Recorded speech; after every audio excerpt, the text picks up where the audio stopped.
Hey guys, it's Maple here once again, and in our last major patch, as I mentioned, Coruscating Elixir was an item that was one of the items getting overhauled, and essentially it just got 100% increased duration. So previously it didn't have any of that, now it lasts 8.8 seconds, and I mentioned that I might want to make a build around this or try it with Lowlife, and this is exactly what I've done for this character.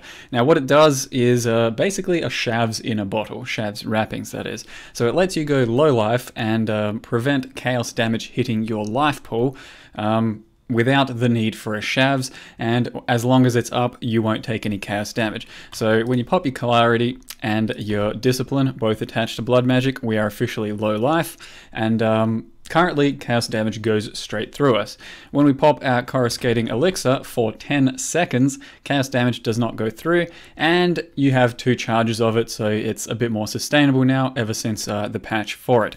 And then especially as a Pathfinder, it becomes a lot easier to sustain, and there's certain other little flask things you can do that make it a lot easier to sustain. So essentially, whenever you have it up, you won't get chaos damage going through you, and thus it saves you the slot of a shavs wrappings, and this is what my build was based around. So I wanted to make a low-life Nova Ethereal Knives, or EKer, without the need for a shavs wrappings, and thus freeing up a chest slot and a whole bunch of currency, I suppose, because they are still pretty expensive and limiting in what you can do with them. And the idea was to then have a Coruscating Elixir and go on with whatever the hell I wanted for a chest piece, which in this case is a Skin of the Low, netting us another 20% damage, and a whole bunch of currency, and just to see if it's actually possible to do builds with a Coruscating Elixir these days, or how the playstyle would change or be impacted by the fact that you have to sustain the flask pretty much at all times these days, because there is chaos damage in many different places in the game at this stage. And so far what it's led me to conclude is that Coruscating Elixir is pretty damn viable, for softcore anyway. There have been quite a few little incidences where I have had a lapse in concentration or judgment, usually mostly while watching something from my stream chat, or being a bit sidetracked, and I haven't refreshed my flask when I needed to, or completely spaced out in some chaos damage being somewhere I didn't expect it to be. All in all, it has been somewhat viable, but it has given me a few deaths, and I wouldn't really recommend doing it on a hardcore setting. But on a softcore setting, up until level 90 at this point on this character, I've only died maybe 5 times to random chaos damage, and that's mostly been through my own fault while watching something else, usually from stream chat, answering a question or so.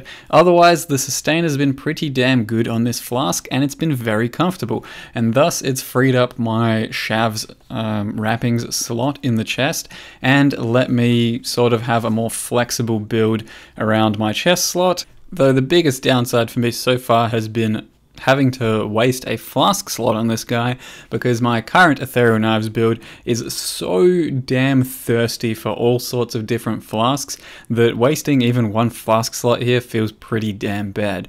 But in most other builds, I'm definitely going to be trying out Coruscating Elixir, I feel, in place of shavs. That is mostly if I can justify a Pathfinder in that character.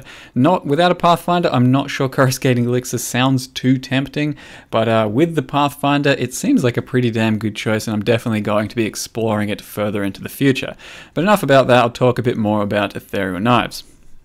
A lot of people have been getting on the EK bandwagon ever since the Threshold Jewel came out, and it was one I definitely wanted to try out when I saw the Threshold Jewel as well.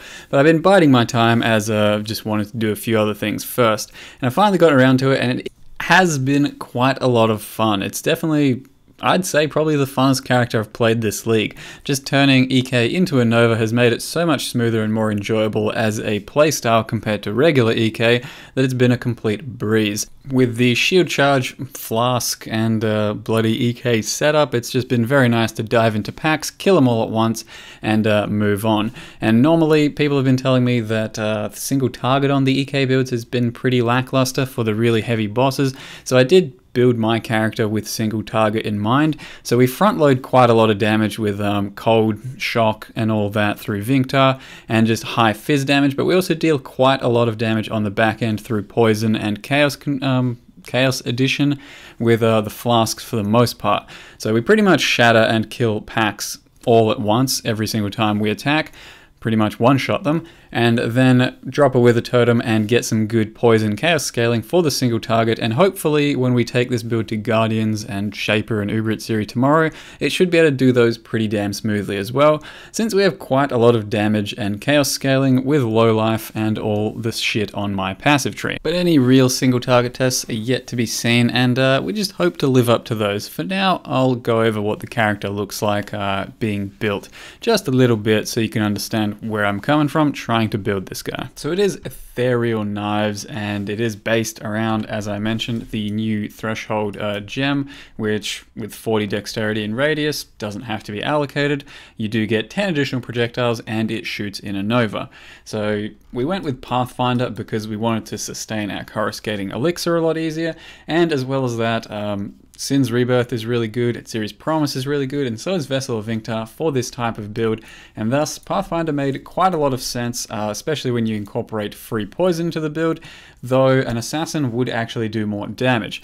But if I was going an Assassin version, I'd probably do CI and not worry about this Coruscating Elixir nonsense, but I really wanted to give this thing a shot, so I had to go Pathfinder for this build to work, and what we've done is try and just scale some general damage with Fizz and Chaos, some Fizz, some Crit, some Fizz, the Lowlife node of course, some spell damage and Crit, and then we've gone for 2 curses, one being projectile weakness and the other being vulnerability, and quite a lot of chaos damage, so you can scale like chaos, poison and all of that for single target like I mentioned. One other interesting interaction is we have an intuitive leap over here, which lets us grab overcharged, which gives me pretty decent power, frenzy and endurance charge sustain.